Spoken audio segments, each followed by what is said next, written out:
அல்ஹம்துலில்லாஹ் வஸ்ஸலாத்து வஸ்ஸலாமு அலா ரசூலில்லாஹ். அல்லாஹ்வுடைய தூதர் ஸல்லல்லாஹு அலைஹி வஸல்லம் ஒரு பெண்ணை கடந்து போகிறாங்க. அந்த பெண் கபருக்கு அருகில் இருந்து கொண்டு அழுதுட்டுருக்காங்க. தங்களுடைய பிள்ளை இறந்துடுச்சு, அதை வருத்தப்பட்டு அழுதுட்டுருக்காங்க. அல்லாஹ்வுடைய தூதர் ஸல்லல்லாஹு அலைஹி வஸல்லம் அந்த பெண்ணை பார்த்து சொன்னாங்க, பெண்ணே நீ அழ வேண்டாம், அல்லாஹ்வை எஞ்சிக்கொள், நீ இந்த விஷயத்தில் பொறுமையாக இரு, அல்லாஹ் உனக்கு கூலி கொடுப்பான் என்று நபி ஸல்லல்லாஹு அலைஹி வஸல்லம் சொன்னாங்க. அந்த பெண் இது அல்லாஹ்வுடைய தூதர்னு தெரியாமல், எனக்கு வந்த சோதனை மாதிரி உங்களுக்கு வரலையே, நீங்கள் இந்த இடத்த விட்டு போயிருங்க அப்படிங்கிற வார்த்தையை நபி என்று தெரியாமல் பேசுகிறான்.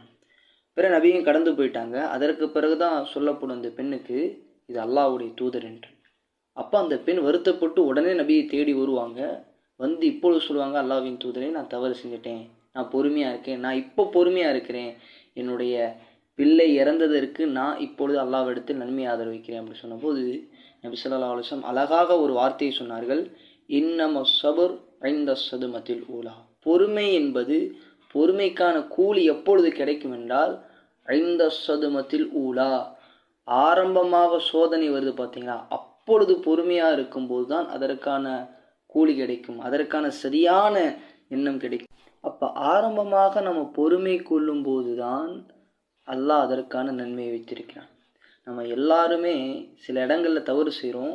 சோதனை வந்த பின்னாடி அதை மற்றவங்கள்ட்ட சொல்லிட்டு புலம்பி தள்ளிட்டு மற்றவங்கள்ட்ட அது சம்மந்தமாக வருத்தத்தை தெரிவிச்சுட்டு கடைசி நேரத்தில் பொறுமை கொள்வது இது பொறுமையே அல்ல. இங்கே அல்லாஹ்வுடைய தூதர் இந்த ஹதீஸின் மூலம் நமக்கு சொல்வது என்ன, சோதனை எல்லாத்துக்கும் வரும், அது எப்படி வேணால் வரலாம், அது நோயாக வரலாம், பிறருடைய மரணத்தின் மூலம் வரலாம், எந்த சோதனை வந்தாலும் சரி ஆரம்பமாக நாம் பொறுமை மேற்கொண்டால் கண்டிப்பாக அல்லாஹ் அதற்கு நன்மை வைத்திருக்கிறான்.